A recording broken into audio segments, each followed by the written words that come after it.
अस्सलाम वालेकुम नाज़रीन। मैं हूं सईद खालिद दनियाल। आज का जो टॉपिक है वो इंतहाई अहम और रिसर्च ओरिएंटेड है। ये टॉपिक है हार्ट टेक्नोलॉजी के ऊपर। हार्ट टेक्नोलॉजी एक ऐसी टेक्नोलॉजी है जिसको इस्तेमाल किया जा सकता है मौसम की ख़राबी के लिए, मौसम को ख़राब करने के लिए। हार्ट टेक्नोलॉजी ऐसी है, इसके ज़रिए समुद्रों में तूफ़ान बर्पा किया जा सकता है। हार्ट टेक्नोलॉजी ऐसी है जिससे ज़मीन के अंदर जो प्लेट्स हैं उनको उनमें डिस्टर्बेंस क्रिएट की जा सकती है, जिससे ज़लज़ले पैदा होते हैं। तो ये टेक्नोलॉजी हार्ट टेक्नोलॉजी है। इसके ऊपर हमने आज एक अहम रिसर्च जो है आपके सामने रखनी है। जब भी ये टेक्नोलॉजी का इस्तेमाल होता है तो ये समझ लीजिए कि अमेरिका किसी से अपना बदला ले रहा है।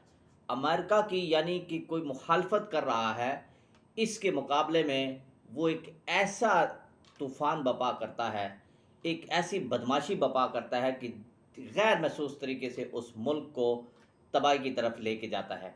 मिसाल के तौर पर हम एक एग्ज़ाम्पल ले लेते हैं जापान की। 11 मार्च 2011 के अंदर जब दुनिया का सबसे बड़ा जो एक्सपोर्टर जापान था, जापान ने जब देखा कि दुनिया के अंदर ट्रेड हो रही है जापान की, तो जापान अपनी करेंसी में उस ट्रेड को करना चाहता था।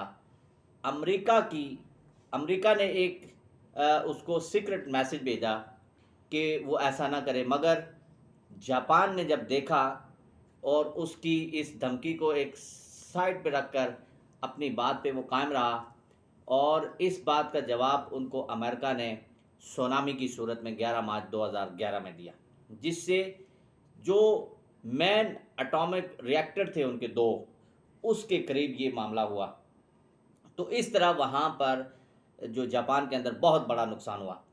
अब इसी तरह अगर मौसम में तब्दीली के जो मामलात होते हैं, वो हार्ट टेक्नोलॉजी जो है वो मौसम में डिस्टर्बेंस क्रिएट करती है। ये अमेरिका के अंदर ये पावरफुल ट्रांसमीटर लगे हुए हैं, और इन पावरफुल ट्रांसमीटर्स के थ्रू वो मौसम के अंदर बादलों में कहीं भी किसी भी दुनिया के हिस्से में वो बादल वहाँ पर वो बारिश बरसा सकते हैं।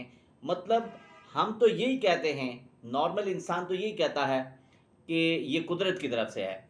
जिस तरह अब जापान के अंदर ये तूफ़ान आया, तो हम आम बंदे ने तो यही समझा कि ये जो तूफ़ान है कुदरत की तरफ से है, ये गुनाहों का अमाल है, उसके मुकाबले में अल्लाह ने दिया। मगर ऐसा नहीं है, ये मसनूई क्रिएट होता है, और ये हार्ट टेक्नोलॉजी के थ्रू होता है। फिर इसी तरह हाल ही में जो तुर्की के अंदर हमने देखा, तो इसके ऊपर बहुत सी क्यास आराइयाँ भी आई हैं। और मसला ये है कि ये सिर्फ़ तुर्की के अंदर क्यों आया है, और उसका थोड़ा-सा ये जो शाम के अंदर, सीरिया के अंदर, तो उसके साथ ही तो इसराइल है, वहाँ पर ऐसा नहीं हुआ। तो इसके ऊपर अब तुर्की के अंदर भी ये बातें होना शुरू हुई हैं कि ये जो मामला हुआ है, ये जो ज़लज़ला हुआ है, जिसमें 11,000, बजाय तो 11,000 है, मेरे ख़्याल में अगर मैं थोड़ा-सा अंदाज़ा ही लगा दूँ, तो 11,000 से कई ज़्यादा अमवात हुई हैं, कैजुअलिटीज़ हुई हैं। जी, और अब वहाँ पर लोगों ने ये बातें शुरू कर दी हैं कि ये एक मसनूई तरीके से कोई ज़लज़ला हुआ है। अब तैयब उर्दगान के ऊपर जो उसकी जो अवाम है तुर्किया की, जो उसका नया नाम है, तो क्योंकि वहाँ पे अब मसला ये है कि ये सोचना ये है कि वहाँ पर ये हुआ क्यों है।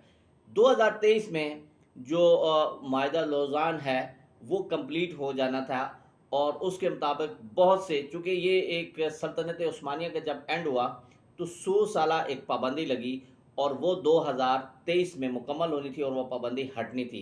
लेकिन अमेरिका ने ये चाहा, या जो क्या सारियाँ आ रही हैं, या डिफरेंट रिसर्चर ये बता रहे हैं कि ये मामला जब अमेरिका ने देखा, इसको रोकने की कोशिश की, तो वो नहीं रुका। तो उसने तुर्की के ऊपर ऐसा जो है वो हार्ट टेक्नोलॉजी के थ्रू ज़लज़ला बर्पा करके उसको नेस्तो नाबूद करने की कोशिश की। लेकिन अब तैयब उर्दगान देखते हैं उस अपनी आवाम का सुनकर वो किस तरह जवाब देते हैं। तो मैं यहाँ पर ये पाकिस्तानी حکومت کو بھی میں یہ کہتا ہوں اور جتنے بھی پاکستان کے ارباب اقتدار ہیں، تو یہ ہماری یونیورسٹیز کے اندر اس چیز کو ریسرچ کے لیے یہ ٹاسک دیے جائیں کہ کیا ہارٹ ٹیکنالوجی میں ایسا اس طرح کے تھرو یہ کام ہو سکتے ہیں یا نہیں ہو سکتے. تو یہ کام ہماری ریسرچ کے مطابق کیا ہے، اس کی سچائی عوام کے سامنے آنی چاہیے. اور جس طرح وہ بتاتے ہیں کہ پاکستان کے اندر بھی ایسے معاملات ہو سکتے ہیں، زلزلے بپا کر سکتے ہیں، تو یہ اگر یہ سچ ہے تو یہ امریکہ دنیا کے کسی حصے میں بھی یہ کام کر سکتا ہے ہارٹ ٹیکنالوجی کے تھرو، جو مصنوعی طور پر ہے، وہ صرف اپنے جو وہ بدلے ہے وہ لینے کے لیے، یعنی جو اس کی نہیں مانے گا تو اس کو اس طرح تباہ کرنے کی پوری کوشش کرے گا وہ. تو میں تمام پاکستانیوں کو، تمام اہل علم کو، تمام ریسرچر کو یہ دعوت دیتا ہوں کہ آپ اس کے اوپر ریسرچ کریں، تحقیق کریں، جانیں کہ یہ کیا چیز ہے اور پوری عوام کو یہ بتائیں. آپ کا بہت شکریہ. مزید ویڈیو کے لیے ہمارے چینل کو سبسکرائب کریں، کمنٹ لائک کریں. آپ کا بہت شکریہ.